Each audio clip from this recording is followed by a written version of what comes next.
আমি শহরে যুবরাজ হতে চাই না। আমি যুবরাজ আমার বাবা। আমি চাই মাদক মুক্ত, সন্ত্রাস মুক্ত সুন্দর একটা পরিবেশে থাকি। বর্তমান সমসাময়িক যে সমস্যাগুলো আছে এর মধ্যে হকার ইস্যু, আমি আসলে হকার ইস্যু বলবো না, এটা বলবো আমাদের ফুটপাতটা দখল মুক্ত রাখা। সেটা হকার হোক আর অন্য কোনো ব্যবসায়ী হোক আর যেই হোক, কমিউনিটি যেই হোক, তো এখানে আমাদের ফুটপাতটা আমাদের দখল মুক্ত রাখবো। এ রাখার জন্য যা যা করার করবো, কিন্তু এটা করতে গেলে এখান থেকে একটা সমস্যা হয়। আমাকে সবসময় আপনারা মানে আমার কম্পেয়ারটা করে ফেলেন, যেহেতু আমার একটা ভালো একটা পরিবারের থেকে আসছি।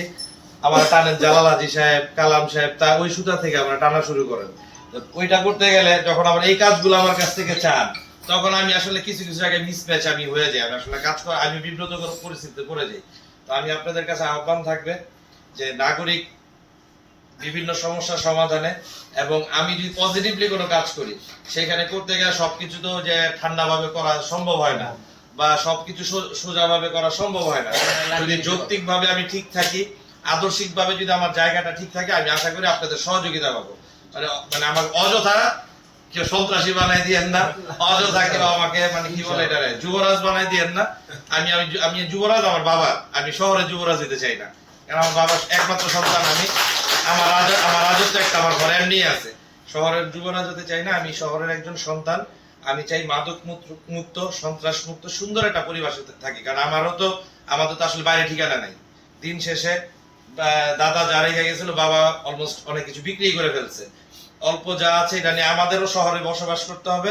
আমারও 2 মেয়ে এবং 1 ছেলে আছে। আমার ছেলে সব মেয়ে হয়তো বিয়ে অন্য জায়গায় যাবে, কোথায় আল্লাহ ভালো জানে।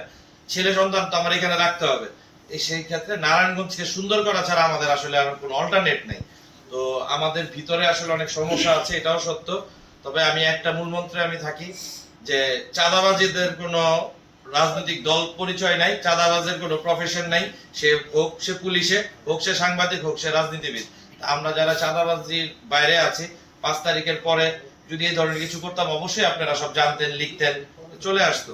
যেহেতু আল্লাহর রহমত আজকে পর্যন্ত এই জায়গাটা থেকে বাইচে আছি, তার মানে আসলে চেষ্টা করছি নিজেকে গুটায় রাখার জন্য।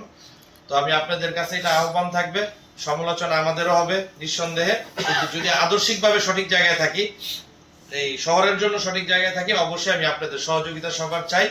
আর এটাই সত্য, ইনশাআল্লাহ আমাদের ফুটপাত দখল মুক্ত থাকবে এবং হকার বসবে না, যদি আমি বেঁচে থাকি ইনশাআল্লাহ।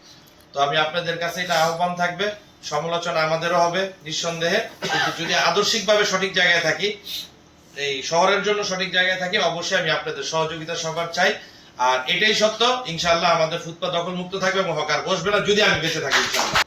তো আমি আপনাদের কাছে এটা আহ্বান থাকবে, সমালোচনা আমাদেরও হবে নিঃসন্দেহে, কিন্তু যদি আদর্শিকভাবে সঠিক জায়গায় থাকি, এই শহরের জন্য সঠিক জায়গায় থাকি, অবশ্যই আমি আপনাদের সহযোগিতা সবার চাই। আর এটাই সত্য, ইনশাআল্লাহ আমাদের ফুটপাত দখল মুক্ত থাকবে এবং হকার বসবে না, যদি আমি বেঁচে থাকি ইনশাআল্লাহ।